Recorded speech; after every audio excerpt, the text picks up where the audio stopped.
if you like shiny metal cafe racers, you couldn't buy a better one.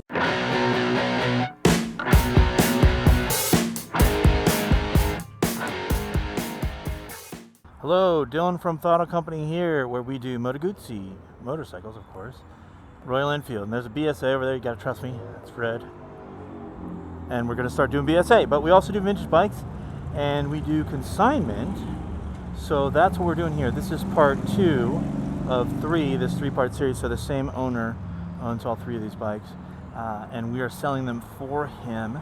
73 Triumph Bonneville, 72 Norton Commando, and 2003 Sportster XR 1200. I just did a video on that. I'm going to do videos on all 3 of these. So if one of those other ones appeals to you, but we're doing the Norton in this one, but if one of those appeals to you, check out my other videos on it. I've got a cheat sheet somewhere here because there's a lot of information. All right, Norton Commando 72.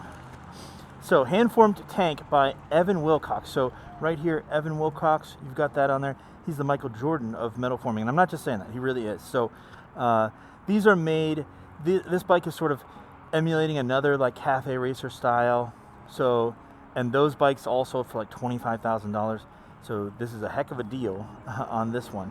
Electric start and dry clutch by Colorado Norton Works. So again, they are the top of the line people that do that. I actually see an oil filter down there. You can see the red one. Normally, these old bikes do not have oil filters. New Smith's gauges, Podtronics electronic ignition system. So you see the gauges there. We'll see them obviously when we ride. New front forks, Clubman Racing drum wheels and spokes. So you've got your drums front and rear. That's indication of 72. Halfway through 73, they switched to disc front. So these look better. Custom machined parts, so like this. I know he said he cut this out with an EDM. And this is a, custom bracket for this kind of rear sets for the cafe racer. And then little things up here too. But 8-year restoration. He's got all the records for it. 2,900 miles since restoration. So we'll probably notice some other things as we get going. The big one on this is electric start. So this makes a Norton Commando extremely easy to live with, and you'll see when we get going on it. So here's how it works. Petcock's normally closed like this. You turn it on like this. You tickle the carb until fuel comes out. That's why there's always a little bit of fuel there. Same thing here. Petcock's on. Tickle until a little bit of fuel comes out. Now we're ready. We have the key down here. Turn it on. And normally this is when I would be kicking it and doing all that stuff. But what we do here is we have this kill switch and then we push the button.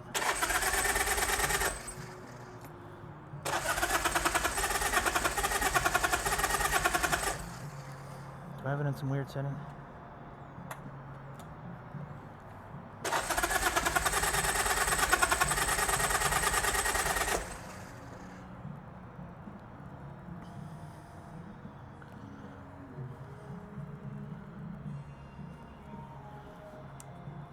Oh, I had the kill switch off. Gotta be smarter than the bike. Anyway, in my demonstration to show how easy it was, I showed you one of the things you can easily mess up. So this is the kill switch. Of course I killed it when I just started earlier today, just to make sure the battery wasn't dead or something. All right, so if you've ever owned a vintage British bike, that is an amazing thing for you. You got lights. But the fact that you can just push the button and start it. So let's get going. I think this is GP shift. I think this is reverse shift. That is the brake. Let's see. Down is first. Regular shift. It's actually reverse GP then.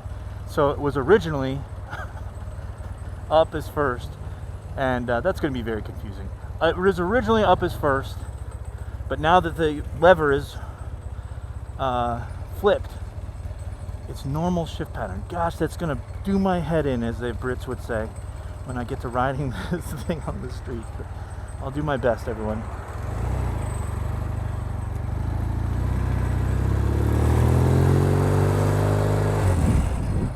All Alright, right side shift up for second.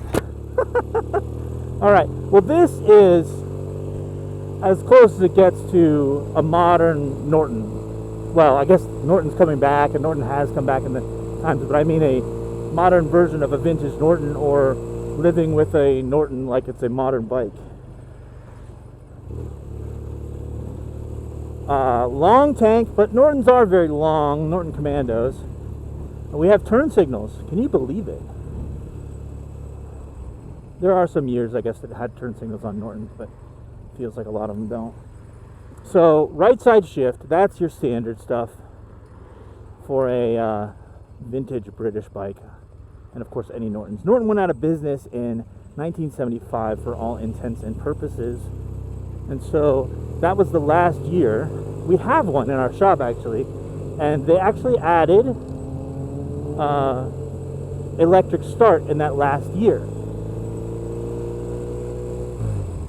So there is a factory electric start, but you can basically, there's aftermarket, and that's what this is. This is the Colorado Norton Works one, and that's what you want. The factory electric start isn't as good as Alton is one of the ones we've installed, and Colorado Norton Works, I've heard nothing but good things, and it's expensive.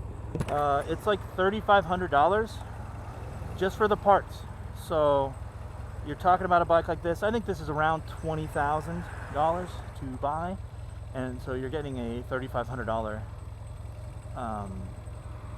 upgrade essentially. And everybody does that now. And the reason I think is because the people who want Nortons or always wanted a Norton or can afford a Norton finally, they do not want to kick a Norton. There is a famous, I'm sure I've mentioned this in one of my other videos, Peter Egan is a journalist, and he has a famous article called the 5-stroke Norton. So of course it's a 4-stroke engine, but he gave himself a stroke starting it. So you know, it's no joke. If it's hot and you're in traffic or there's something else wrong with the bike or whatever, I could see that you know, be extremely physically strenuous. So it's nice to push a button. I mean, I've exerted zero physical effort so far, and here I am blasting down the road on a British bike, so that's pretty cool. The tank, I mean, I don't know about one of a kind, because these are sort of meant to emulate another bike. I can't remember the guy's name, but I'll think of it, or maybe I'll put up a photo of it if I can figure it out between now and when I edit this. But Evan Wilcox, I'm not exaggerating. Look him up on Instagram, or look him up on like Bike Exif, or just Google him. There is so much cool stuff out there that he's done, but like, you're talking hand-formed aluminum. This is his thing. So the basic aluminum fuel tanks and fenders and stuff that he'll do, and he's even gotten into exhaust. I follow him on Instagram, but he's the name in this kind of thing. This bike rides great. It's amazing how well it rides. You know, it's custom, and sometimes those can be a little rough. But this seller, you know, I'm sure I mentioned in my other video, but we have sold a bunch of his bikes, and they're always just so well sorted, so well thought out, such a cohesive custom thing. It's pretty amazing, this bike. But you also can kick it. I've done it just to see, and it kicks pretty easy. This is a 750.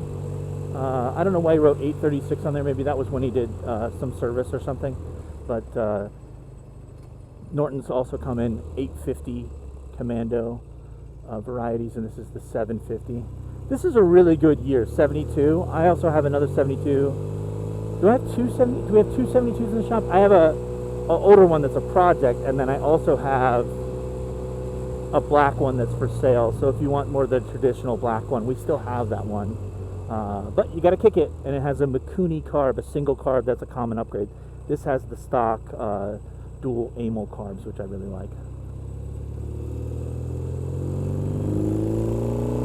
Coming up to the turn where I give it the beans, man, has it got a good sound. There's something about that, let's say 360 degree twin firing order that's just incredible. All right, I'll shut up.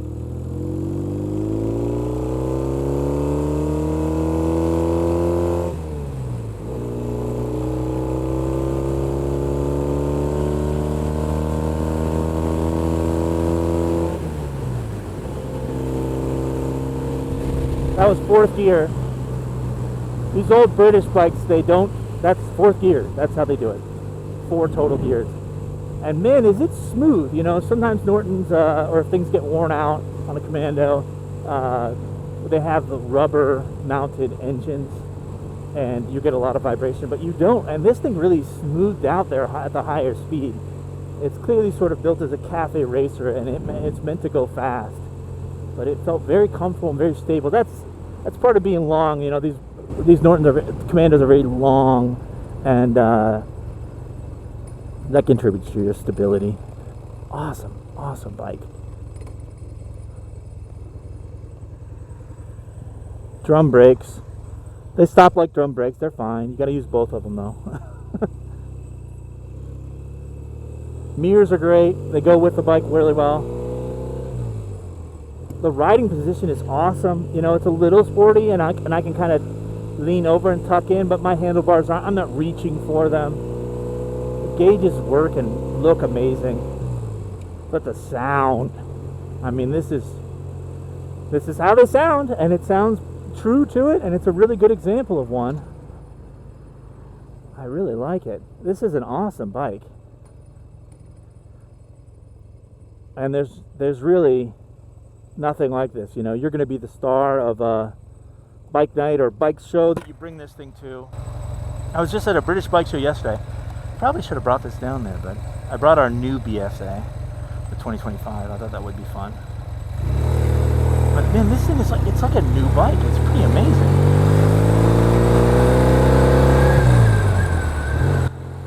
And I always think this, I said this in my other videos too, but you drive by and people just think, motorcyclist, get off the road, and you're just like, this is a piece of history. This is a 1972. I mean, it's just amazing that this bike is that old for how well it runs and rides. But you know, everything's kind of been gone over, so I guess that makes sense. But this is for a British bike enthusiast, collector. I don't think this should be your first bike, but it could be. It's easy enough to ride once you do the right side shift thing. And if you get stranded, forget the keys on or whatever. Obviously, you've seen that could be hard to remember. But you can always kick it, and it's, you know, if you want to impress the lads, as the Book of Matchless says, you can always kick it, start it up. Man, does it run well. It's amazing. There's no choke, so there's not the choke to forget or whatever, but I just tickled it and off we went. Pretty amazing that a British bike can be this kind of worry-free or effortless. And man, the suspension is really good. It's not too stiff. I forgot I have turn signals. I might as well use them. Not too stiff and not too soft. It really does glow, kind of float over the road, but it gives you the feedback you want when you're actually turning. I don't know what else to say because it's just so good. If you like shiny metal cafe racers, you couldn't buy a better one, honestly. And I guess that's it in a nutshell, because this is the bike you want to live with, so you're not a crazy guy, you know, that has to go out and get sweaty and kick his bike. And if you're not used to reverse shift pattern, then you don't have that issue. We got a normal pattern, just right side. So if you're considering, or you've ever considered, or this is one of your dream bikes, sort of a bike of this era, you really can't do better than this. This would be the crown jewel of any British bike collector's collection, because man, it's awesome. And if you just want to ride it, look how well it runs. I mean, it's amazing. And then we just hit the kill switch and it just turns right off. It's pretty incredible. Let me find neutral, and we'll do that one more time. Just trying to be precise there. Oh, wait. I just forgot about the kill switch. I mean, what more can you say? A push button Norton, one that starts that easily and runs this well. I'm almost speechless about it, and I'm supposed to be talking in the video. So I appreciate you watching it. You got to come see it for yourself. If you convince me that you won't wreck it, I'll let you test ride it if you're serious. So come on down to Throttle Company, Columbus, Ohio. Thanks for watching In the Loop. I've been Dylan. I'll see you next time.